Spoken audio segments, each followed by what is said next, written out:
Around a year ago, on a random Sunday, Season 3 of the beloved shoujo series Kimi Todoke was announced to be released in 2024, much to the delight of the shoujo community. I had never watched the anime. I know, save your booze for later. But as a self-proclaimed shoujo fan, I was jumping in happiness regardless. I've been a fan of shoujo anime manga since my pubescent years, and watching the decline of shoujo anime announcement every year was disheartening to say the least. But 2023 came bearing surprises with a couple of shoujo adaptations announced that no one expected, like A Condition Called Love and A Sign of Affection. We were in the trenches, but we finally got some food. It's not much, but I'll take whatever I can get. But what no one expected was for a series with its last season premiering in 2011 to get renewed in this cursed economy. It was on no one's bingo card, but it's certainly what the world needed. A whopping 13 years stand between season 2 and 3. If that's not a sign to believe in the impossible, I don't know what is. Maybe it's not far-fetched to believe that Kaicho Amedesama can get a second season. Maybe we can finally get a proper remake of Kakuya and Alice. Maybe I'm delusional. Who knows? Anything is possible. But because of this announcement, I decided to read the manga to see what the hype is all about. And oh my god, the hype did not lie. This manga is phenomenal. I am so happy to be alive in the same era as Kimi no Todoke, guys. But before we get into it, small clarification. Shoujo is a demographic, not a genre. Shoujo simply means a young girl in Japanese, so shoujo manga just means manga that has young girls as its main target audience. It can encompass every genre you can think of, not just romance. I often see people misunderstand what shoujo means, and I'll be honest, despite being a fan for a long time, my definition of it was also pretty faulty.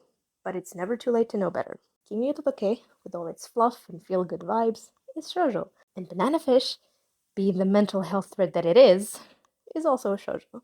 Girlhood is a spectrum. The premise is pretty simple. Kuruno Masawako is a high school girl often misunderstood as being scary and terrifying, when in reality she's just a little awkward. And because of that, she's nicknamed Sadako, the same name as the girl from the Rain movies. She catches the attention of her popular classmate Kazehaya, and thanks to him, her world begins to open up. She gains friends, rivals, love, and new experiences she never thought she could ever have. On paper, this plot sounds pretty basic, maybe even cliche, but I often found that simplistic plots with impeccable execution and good characters make the best stories, which is the case here. Kaoru Hoshina is an amazing writer, and I can't believe I've slept on this series for all these years. So what makes Kimi no Todoke special? Prior to reading the manga, the only thing I knew about the story was that it's 1. Wholesome, and 2. Kazehaya is the greenest green flag MC in shoujo. So for the longest time, I thought it was just another cute, wholesome high school romance. And it is, don't get me wrong. But it's also so much more than that. And it's all thanks to the characters.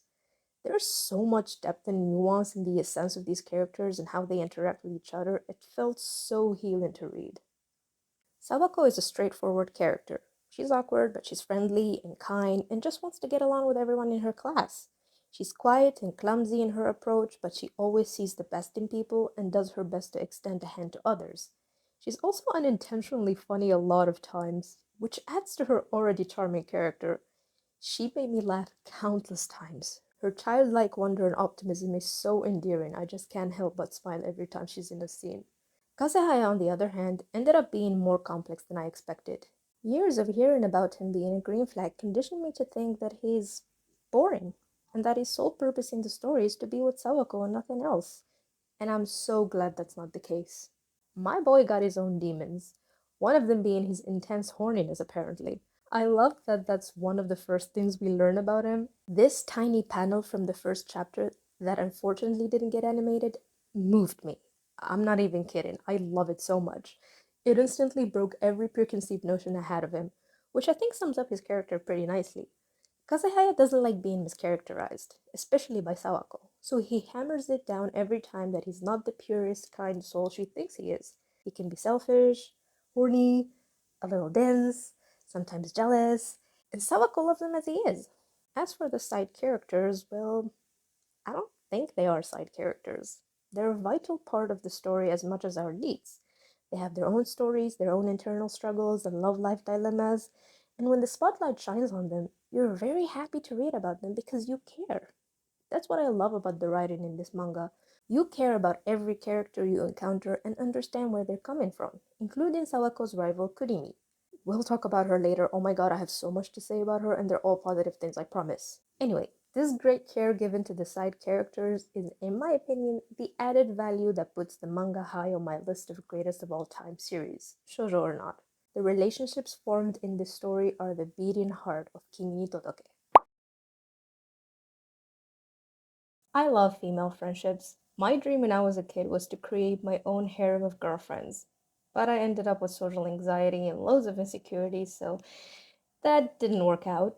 So to appease my heart, I seek out media content that showcase healthy female friendships, and Kimi no Todoke certainly met the quota. This trio has single-handedly made me believe in love again. Listen, Sawako and Kazuha's romance is cute, but this friendship gave me heartache for the pure platonic love I will never find, and butterflies for the hope that such love actually does exist after all, and it's wonderful. It cured my dormant anxiety, watered my withering plants, refurbished my worn out childhood home, and tightened all the loose screws in my head. What makes it even more special is how different they are personality wise. Like, you would think they'd have nothing in common at first glance, but they work out so well together, and I firmly believe it's because deep down they all share one thing in common. All three of them are overflowing with kindness, and when kind people meet each other, that kindness only doubles. I just really love this friendship, you guys. Words just don't suffice. Another relationship dynamic I adored is Pin's relationship with our main characters.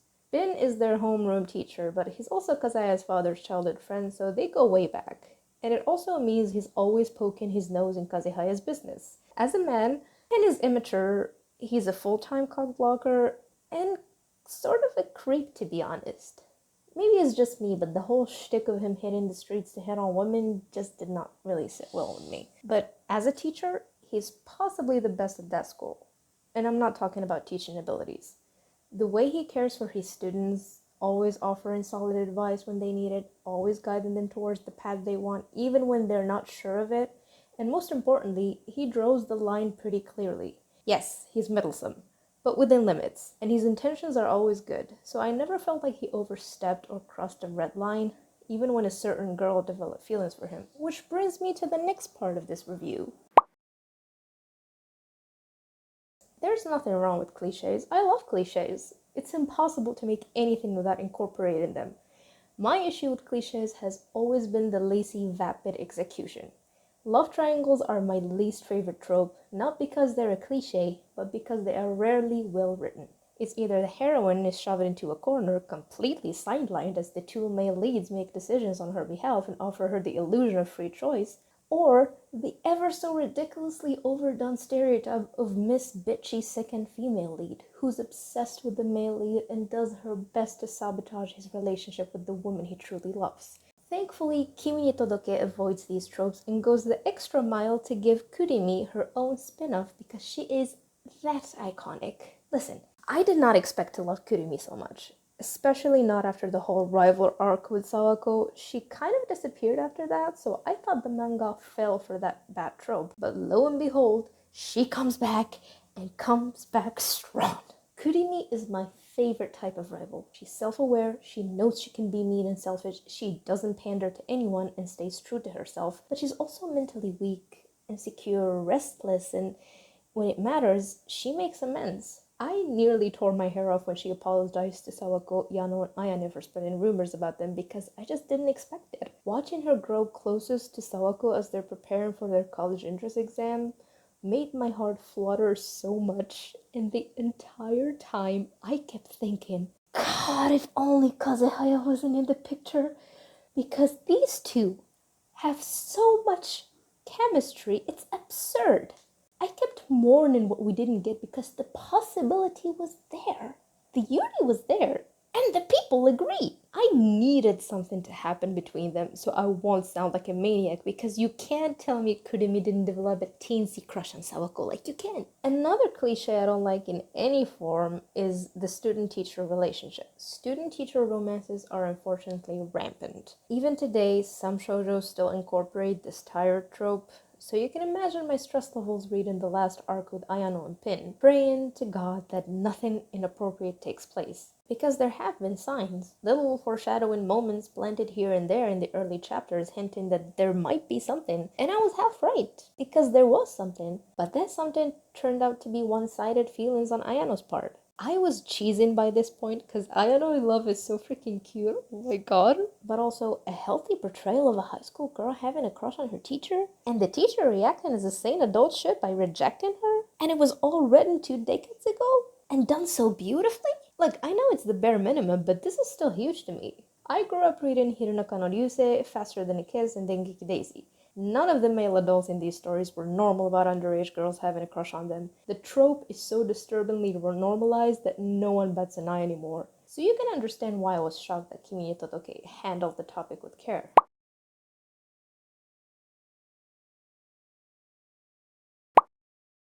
I have nothing more to say. I love this manga so much. I need it injected into my frontal lobe so it can affect every decision I make in life. That's all I have to say for now. Thank you for watching. Read more shoujo and enjoy life. Bye.